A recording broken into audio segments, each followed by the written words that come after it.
Hi, this is Nate, and today we're going to be reading Chapter 14. Are you a citizen if you can't vote? The best women I know do not want to vote, said Horace Greeley, who was an important newspaperman and politician. Oh my. The woman he was saying this to was Susan B. Anthony, a tall, raw-boned Quaker who had spent much of her life trying to get the vote for women. Best woman, indeed. Foolish woman, thought Susan Anthony. So she went to see President Ulysses S. Grant, who had an intelligent wife named Julia. Grant believed that women could be postmasters and had named 5,000 women to that job. Isn't that enough? He asked Susan Anthony. No, it wasn't enough. What she wanted was justice, not favors.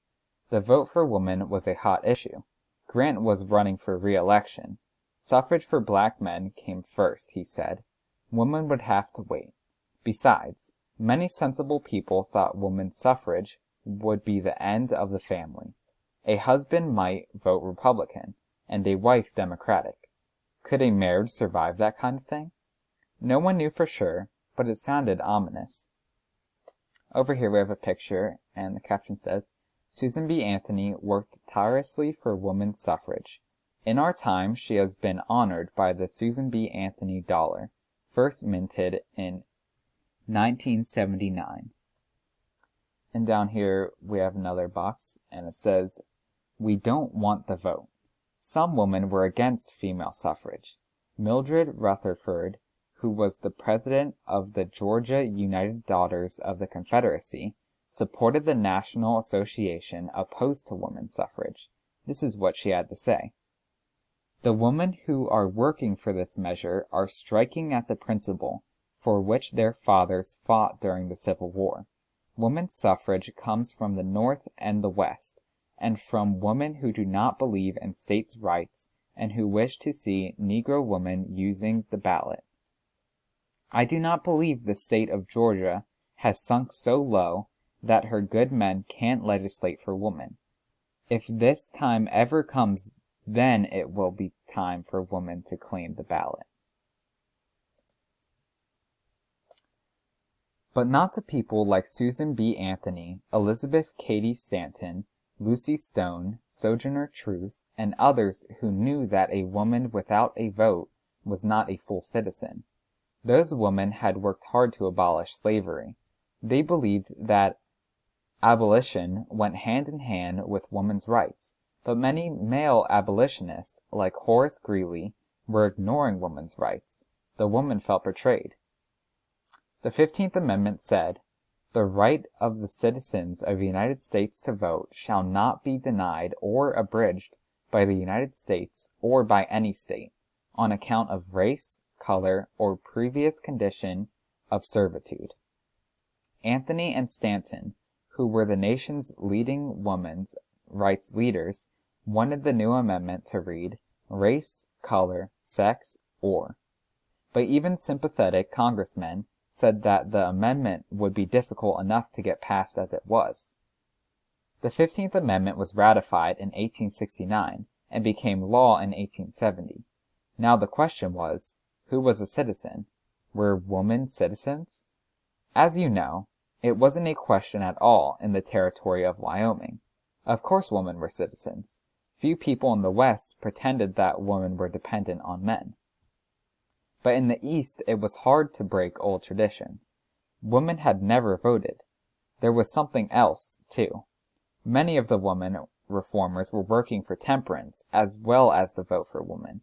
Temperance advocates wanted to put an end to the drinking of liquor. Some men who might have encouraged women to vote were afraid that voting women would close their bars. They were probably right. Up here we have a picture, and the caption says, Suffragists Susan B. Anthony, Amelia Bloomer, and Elizabeth Cady Stanton believed that all citizens should have the right to vote. And over here we have a picture of Sojourner Truth. In 1874, the Women's Christian Temperance Union was founded to battle drunkenness. Women went into men-only saloons. Carrie Nation went with a hatchet and did some chopping in those places. Carrie, like Sojourner Truth, was a powerful 6-foot-tall woman. Men ran when they saw her coming. But all that was beside the point to Susan Anthony, who believed, as the colonists had in 1775, in no taxation without representation. Women could be taxed, but they couldn't vote. Women could be arrested, but they couldn't serve on a jury. In 1871, in Washington, D.C., 72 women tried to vote and were turned away at the polls. That same year, 3 women in Nyack, New York, and 1 woman in Detroit, Michigan, did vote. The New York Times wrote in an editorial, "No evil results followed." Susan B. Anthony in Rochester, New York, did a lot of thinking about the 15th Amendment. It said that all citizens could vote. Anthony visited a friend, lawyer Henry R. Selden. He had been a judge on the New York Supreme Court. Was she a citizen? Could she vote? She asked. Selden thought the answer to this question was yes. That was all Susan B. Anthony needed to hear. It was November 1st, 1872. She and 15 other women marched to a barber shop in Rochester 8th Ward. 3 men who sat there were registrars. Their job was to register votes. They were stunned by the woman's request. The woman wanted to be registered to vote. The next day, the newspaper was full of the story. So were newspapers in other parts of the nation. Mostly the newspapers disapproved. Lawbreakers were what the women were called. But on voting day, November 5th, the 16 women were at the polls at 7 a.m. When they voted, that big news went by telegraph from Maine to Florida to California to Washington. So over here we have a picture, and the caption says, "Carrie Nation, axe in hand, ready for saloon smashing, fought for temperance." Over here we have another picture, and the caption says, "This 1874 cartoon shows temperance supporters armored like medieval knights. The picture was captioned, 'Woman's Holy War.'" 23 days later, on Thanksgiving Day, a tall deputy marshal knocked on Susan B. Anthony's door. He looked uncomfortable and stammered a bit.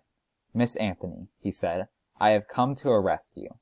He had a warrant in his pocket. It said she had broken an act of Congress. That day, the other 15 women voters were also arrested. They were brought to court.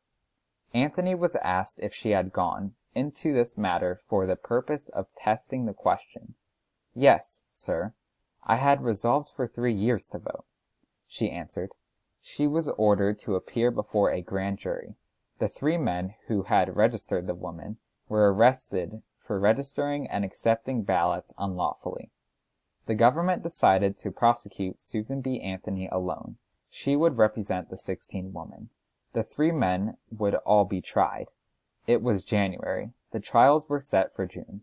They had 6 months to prepare. The judge may not have realized the kind of woman the kind of woman Anthony was, or perhaps he did, and that was why he was afraid to let her vote. She was a fighter and unafraid. She used those 6 months well. She spoke in all of Rochester's districts. She talked about the Constitution and natural rights. She used Thomas Jefferson's word, unalienable. So down here we have this box, and it says, "Law and the Ladies." Myra Colby Bradwell passed the Illinois bar exam. That proved she knew what a lawyer was required to know, but it was 1869, and the Illinois Supreme Court said she could not practice law because she was a woman. Bradwell took her case to the U.S. Supreme Court. That court agreed with Illinois in 1873, declaring the paramount destiny and mission of woman are to fulfill the noble and benign offices of wife and mother. This is the law of the Creator. Belva Ann Lockwood studied law at the National University Law School, but she didn't get a diploma. It was all right for women to study, but not to hold jobs where they might compete with men. She wrote a letter to President Ulysses S. Grant. "I wish to say to you that I have been passed through the curriculum of study, and am entitled to and demand my diploma." Woo! Belva Lockwood was allowed to practice law. 3 years later, Lockwood was told she couldn't argue a case before the Supreme Court. She lobbied Congress, got a bill passed, and became the first woman admitted to practice before the highest court. Belva Lockwood ran for president as a candidate of the National Equal Rights Party in 1884 and again in 1888. And here we have a picture. It says, Belva Lockwood became the first woman admitted to practice before the U.S. Supreme Court.